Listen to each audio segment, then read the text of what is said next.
Pierre renia Jésus-Christ 3 fois. Car le fait que Pierre ait renié Jésus-Christ 3 fois est la prophétie des 3 temples de Dieu qui ont renié la présence de Dieu, car Pierre est une représentation de l'Église. Parce que Jésus-Christ a dit à Pierre, tu es Pierre et sur cette pierre je bâtirai mon Église. Le premier temple rejeta Dieu en ce que lorsque Moïse monta sur le mont Sinaï pour parler avec Dieu, Aaron fut poussé par le peuple d'Israël à construire un veau d'or et ils l'adorèrent, affirmant que c'était leur Dieu. C'est donc là que le premier temple échoua. En d'autres termes, c'est là que le premier temple rejeta Dieu parce qu'ils adorèrent la créature au lieu d'adorer le Créateur. Ainsi, tous ceux qui valorisent la créature plus que le Créateur, ceux qui valorisent les choses matérielles plus que Dieu, ils font en fait partie du premier temple qui a rejeté Dieu, en ce que le peuple adora la créature au lieu d'adorer le Créateur. Ils appartiennent au temple de Moïse, car Dieu demanda à Moïse d'instruire le peuple d'Israël de lui construire un sanctuaire. Exode chapitre 25, verset 8 qui dit « Ils me feront un sanctuaire et j'habiterai au milieu d'eux. » Ainsi, Dieu voulait habiter au milieu de son peuple, mais le peuple rejeta la présence de Dieu, en ce qu'il adora la créature au lieu d'adorer le Créateur. Le deuxième temple rejeta Dieu en ce qu'au temps du roi Salomon, l'or abondait tellement qu'il était devenu négligé. Alors que nous pouvons lire dans 1 Roi chapitre 10, verset 14 et verset 21 qui dit « Le poids de l'or qui arrivait à Salomon chaque année était de 666 talents d'or. » Verset 21, toutes les coupes du roi Salomon étaient d'or et toute la vaisselle de la maison de la forêt du Liban était d'or pur. Rien n'était d'argent. On n'en faisait aucun cas du temps de Salomon. Donc, l'or était négligé. Il abondait tellement qu'ils ont négligé l'or. Alors que l'or est le roi parmi tous les autres métaux précieux. Ainsi, l'or est un symbole de la divinité. L'or est une représentation de Dieu lui-même. De même que Jésus-Christ est appelé le roi des rois. 1 Timothée chapitre 6 verset 15. De la même manière que l'or est roi parmi les métaux précieux. Donc, par le fait que l'or était négligé à l'époque du roi Salomon, cela impliquait que Dieu était négligé. Le peuple d'Israël sous-estimait la présence de Dieu. En conséquence, Salomon commença à adorer de faux dieux. Ainsi, quiconque néglige la présence de Dieu appartient au temple de Salomon. Tous ces croyants ou hommes et femmes de Dieu qui se compromettent avec des pratiques occultes en quête de pouvoir, en quête de puissance, ils négligent en fait la présence de Dieu. Donc ils appartiennent au temple de Salomon, car Salomon a également négligé la présence de Dieu en ce qu'il devait aussi impliquer dans l'occultisme. 1 Roi chapitre 11 verset 5 qui dit, 5 à 6 qui dit, Salomon alla après Astarté, divinité des Sidoniens, et après Milcom, l'abomination des Ammonites. Et Salomon fit ce qui est mal aux yeux de l'Éternel, et il ne suivit point pleinement l'Éternel comme David son père. Le troisième temple, qui est le temple d'Ézéchiel, avait un autel en bois comme le décrit le livre d'Ézéchiel, Ézéchiel chapitre 41, verset 22, qui dit: l'autel était de bois, haut de 3 coudées et long de 2 coudées. Ses angles, ses pieds et ses côtés étaient de bois. L'homme me dit: c'est ici la table qui est devant l'Éternel. Mais l'autel de Dieu était censé être, en fait, il était censé être fait de terre ou de pierre, comme Dieu l'avait ordonné au peuple d'Israël. Deutéronome chapitre 27, verset 5, qui dit: là, tu bâtiras un autel à l'Éternel, ton Dieu, un autel de pierre sur lequel tu ne porteras point le fer. Exode chapitre 20, verset 24 à 25, qui dit: tu m'élèveras un autel de terre sur lequel tu offriras tes holocaustes et tes sacrifices d'action de grâce, tes brebis et tes bœufs, partout où je rappellerai mon peuple. Je viendrai à toi et je te bénirai. Si tu m'élèves un autel de pierre, tu ne le bâtiras point en pierre taillée, car en passant ton ciseau sur la pierre, tu la profanerais. Ainsi, si l'autel est en bois, cela signifie que les holocaustes, donc les sacrifices, ne pouvaient pas être offerts à Dieu, parce que le feu aurait consumé à la fois le sacrifice et l'autel, puisque l'autel est en bois. Et le feu consume le bois. Cela implique donc que dans le temps d'Ézéchiel, il n'y avait pas d'holocauste, il n'y avait pas de sacrifice offert à Dieu. Par conséquent, le temple d'Ézéchiel rejeta Dieu en ce qu'il n'offrait pas de sacrifice à Dieu, alors que le rôle d'un sacrificateur était d'offrir des sacrifices à Dieu en faveur du peuple. Hébreux chapitre 5 verset 1 qui dit: en effet, tout souverain sacrificateur pris du peuple, du milieu des hommes, est établi pour les hommes dans le service de Dieu, afin de présenter des offrandes et des sacrifices pour les péchés. Cela signifie donc que les sacrificateurs n'opéraient plus ou ne jouaient plus leur rôle. Par conséquent, tout croyant qui n'offre pas de sacrifice à Dieu, en donnant son temps pour servir Dieu, en marchant dans la sainteté, en utilisant ses biens matériels pour les choses de Dieu, et ainsi de suite, un tel croyant appartient au temple d'Ézéchiel qui rejeta Dieu en ce que les gens n'offraient pas de sacrifice à Dieu.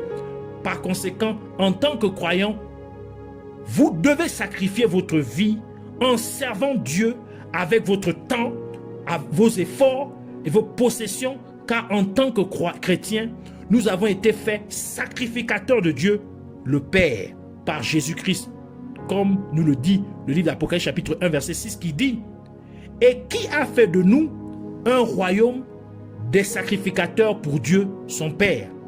À lui soit la gloire et la puissance au siècle des siècles. Amen. Et le livre de Romains ajoute que nous devons offrir nos corps à Dieu comme un sacrifice vivant en menant une vie de sainteté. Romains chapitre 12 verset 1 qui dit: je vous exhorte donc, frères, par les compassions de Dieu, à offrir vos corps comme un sacrifice vivant, saint, agréable à Dieu, ce qui sera de votre part un culte raisonnable, un service raisonnable.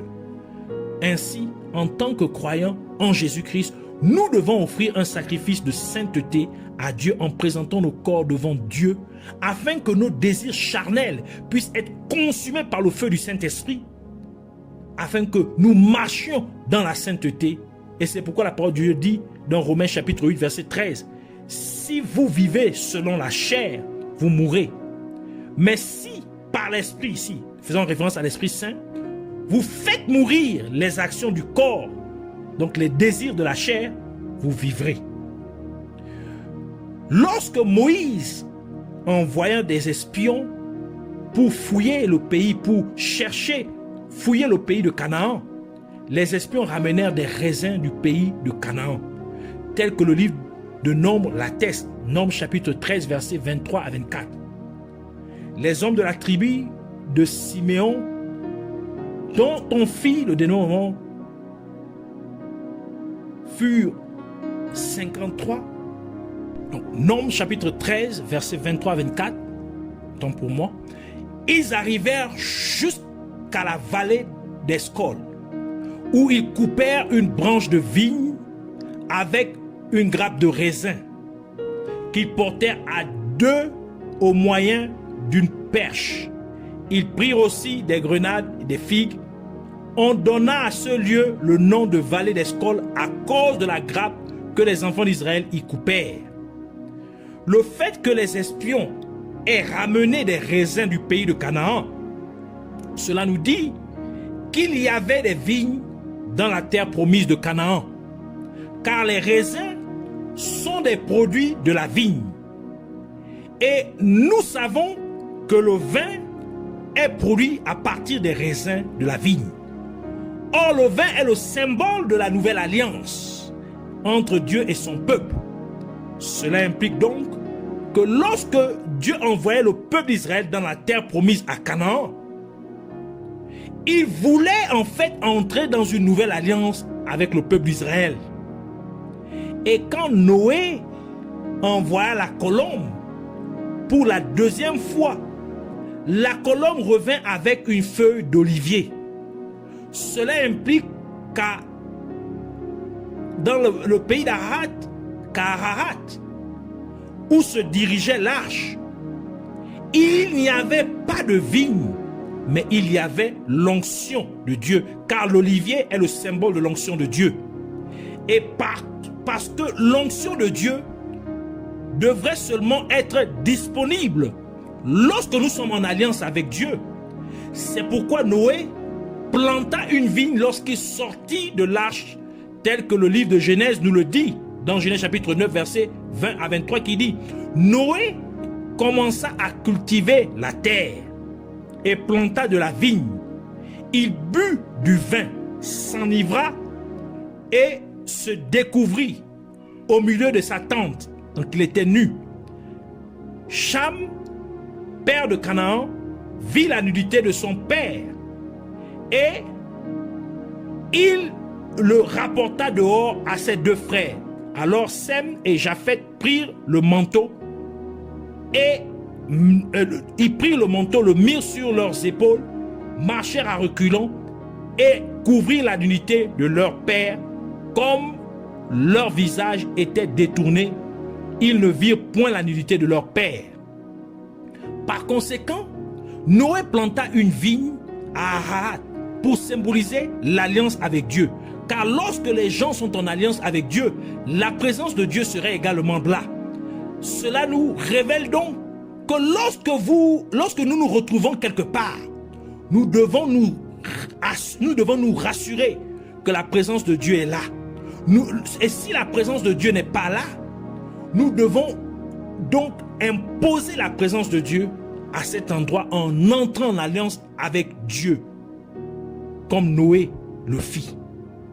Ararat était situé à Éden et Noé avait besoin de ramener la présence de Dieu à Éden, parce que quand Adam et Ève eurent péché contre Dieu, la présence de Dieu quittait Éden, car la parole de Dieu dit dans Ésaïe chapitre 59 verset 2: mais ce sont vos crimes qui mettent une séparation entre vous et votre Dieu. Ce sont vos péchés qui vous cachent sa face et l'empêchent de vous écouter. Donc Dieu ne s'associe pas au péché. Donc lorsque Adam et Ève péchèrent en Éden, la présence de Dieu quittait Éden. C'est pourquoi Noé a dû planter une vigne afin de restaurer la présence de Dieu à Ararat, qui est situé en Éden. Car à Ararat se trouvait l'onction de Dieu, qui est représentée par les oliviers. Or, l'onction de Dieu ne devrait pas être disponible là où il n'y a pas la présence de Dieu. Donc Noé ramena la présence de Dieu en plantant une vigne, car la vigne symbolise l'alliance de Dieu, ce qui implique la présence de Dieu. Et c'est la raison pour laquelle, avant que Jésus-Christ puisse équiper ses disciples avec l'onction de Dieu, il s'est d'abord assuré qu'ils étaient en alliance avec Dieu. Il s'est rassuré que la présence de Dieu était parmi eux. C'est pourquoi il a dit aux disciples, dans Jean chapitre 15, versets 1 à 5, « C'est moi qui suis la vraie vigne, et c'est mon Père qui est le vigneron. Tout sarment qui, en moi, ne porte pas de fruit, il l'enlève. Tout sarment qui porte du fruit, il le purifie en le taillant pour qu'il porte encore plus de fruits. Vous êtes déjà purs à cause de la parole que je vous ai dite. » Verset 4. « Demeurez en moi comme moi en vous. Tout comme le sarment ne peut de lui-même porter du fruit s'il ne demeure dans la vigne. Vous non plus, si vous ne demeurez en moi. C'est moi qui suis la vigne. Vous êtes les sarments. Celui qui demeure en moi, comme moi en lui, celui-là porte beaucoup de fruits. Hors de moi, en effet, vous ne pouvez rien faire. » Et on peut remarquer qu'après que Noé eut planté la vigne, il s'enivra du vin produit par cette vigne. C'était donc pour prophétiser que Dieu veut que nous soyons ivres de sa présence. D'où la parole de Dieu dit dans Éphésiens chapitre 5 verset 18, que nous avons déjà lu, « Ne vous enivrez pas de vin, c'est de la débauche, soyez au contraire remplis de l'esprit de l'esprit. » En faisant référence ici à l'Esprit Saint, l'Esprit de Dieu. Ainsi, lorsqu'il y a la présence de Dieu, nous devenons ivres du Saint-Esprit. Et par conséquent, Noé était nu dans sa tente. Tout cela était pour signifier, pour prophétiser que lorsque nous sommes ivres du Saint-Esprit, nous ne nous soucions plus des désirs de la chair. Nous ne sommes plus sous l'emprise des désirs sexuels, des désirs charnels. C'est pourquoi Noé était nu en Éden, comme Adam et Ève étaient nus dans le jardin d'Éden avant de pécher contre Dieu. Et ils ne se souciaient pas des désirs sexuels ou charnels. Ainsi, Noé était nu comme Adam et Ève parce qu'il était rempli de l'Esprit de Dieu, car la présence de Dieu fut restaurée en Éden. Et c'est pour prophétiser que tout a commencé avec les êtres humains demeurant dans la présence de Dieu. Les êtres humains étant dans la présence de Dieu. Cela doit aussi finir avec des êtres humains demeurant ou étant dans la présence de Dieu. Et c'est pourquoi le premier miracle de Jésus-Christ, que Jésus-Christ fit, a été de changer l'eau en vin, symbolisant l'alliance avec Dieu. Jean chapitre 2, versets 1 à 11. Et dans le dernier souper de Jésus, que Jésus-Christ eut avec ses disciples, il leur donna du vin aussi à boire, symbolisant encore la nouvelle alliance avec Dieu. Tout cela était pour confirmer que, comme cela a commencé avec des êtres humains en étant en alliance avec Dieu, cela doit aussi finir avec des êtres humains étant en alliance avec Dieu.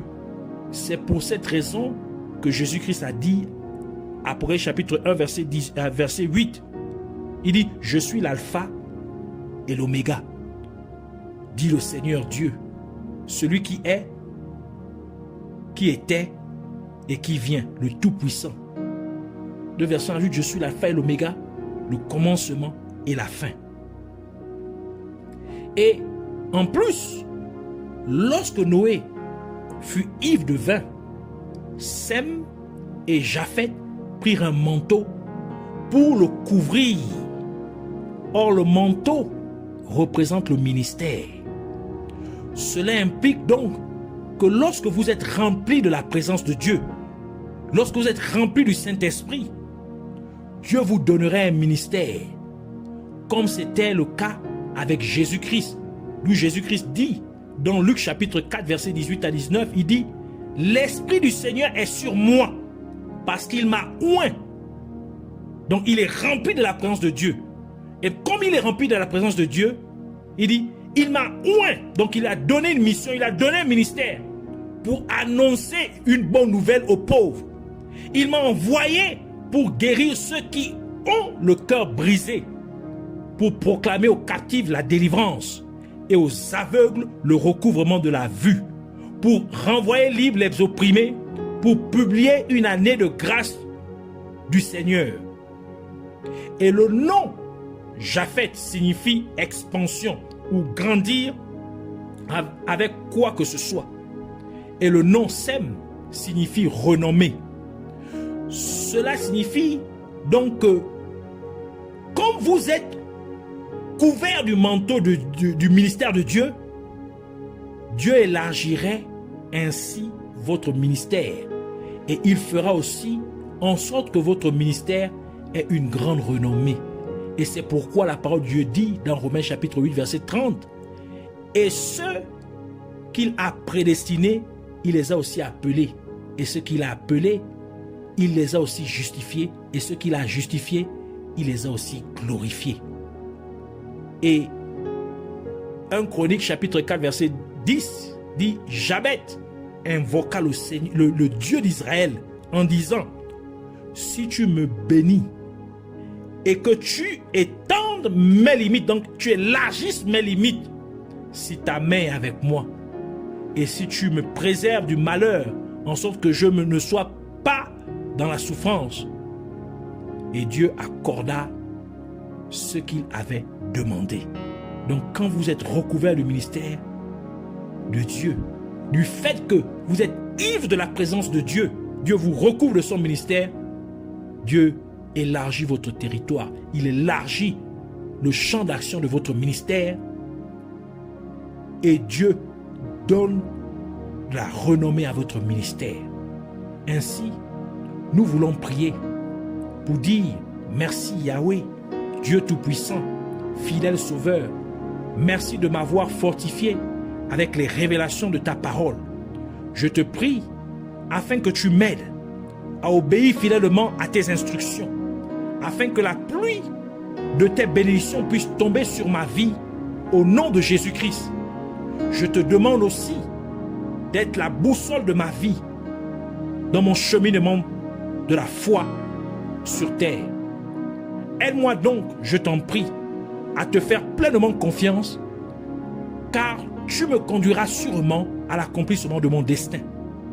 Et parce que tu as donné à ton Église les clés de ton royaume céleste, par conséquent, comme j'appartiens à ton Église, aide-moi ainsi à utiliser ces clés de manière efficace, efficiente, effective, au nom de Jésus-Christ. Et de la même manière que tu t'es humilié pour devenir serviteur, afin d'être hautement exalté, je prie, Père Céleste, que tu m'aides aussi à m'humilier pour servir les autres, en les aidant à te connaître et à être dans une alliance à perpétuité, à vie avec toi. Que je les aide à abandonner complètement leur voie pécheresse. Que je les aide à être complètement restaurés dans tous les aspects de la vie. Et plus important encore, qu'ils soient restaurés dans ta volonté parfaite au nom de Jésus-Christ. Et alors que je m'humilie pour servir les autres, je te prie, Abba Père, que tu m'élèves au nom de Jésus-Christ. Je te prie aussi, Père Céleste, pour que tu me remplisses de ton Esprit Saint, afin que je sois ivre de ton onction, comme Noé était ivre du vin de la vigne qu'il avait plantée. Et de la même manière que Noé fut couvert de manteau alors qu'il était ivre, laisse-moi aussi être revêtu du manteau de ton ministère alors que je suis rempli de ta présence au nom de Jésus-Christ, et que les désirs charnels n'aient plus aucun intérêt dans ma vie au nom de Jésus-Christ. Et en conséquence, je te prie que tu élargisses mon ministère et que tu m'élèves, tu me révèles à toute la création au nom de Jésus-Christ. Et encore, je prie pour que tu m'aides afin que je ne te rejette en aucune façon.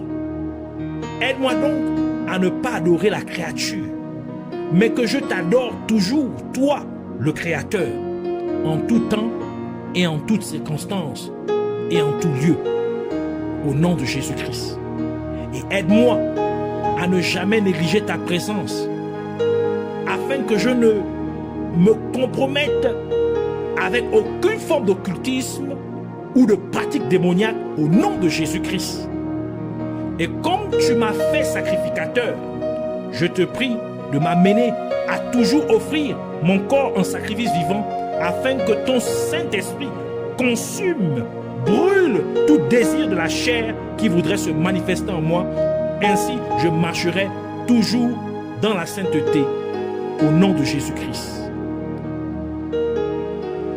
Et comme cela a commencé avec nous, êtres humains, demeurant ou étant dans ta présence, je prie pour qu'il se termine aussi avec moi, demeurant ou étant dans ta présence pour toujours.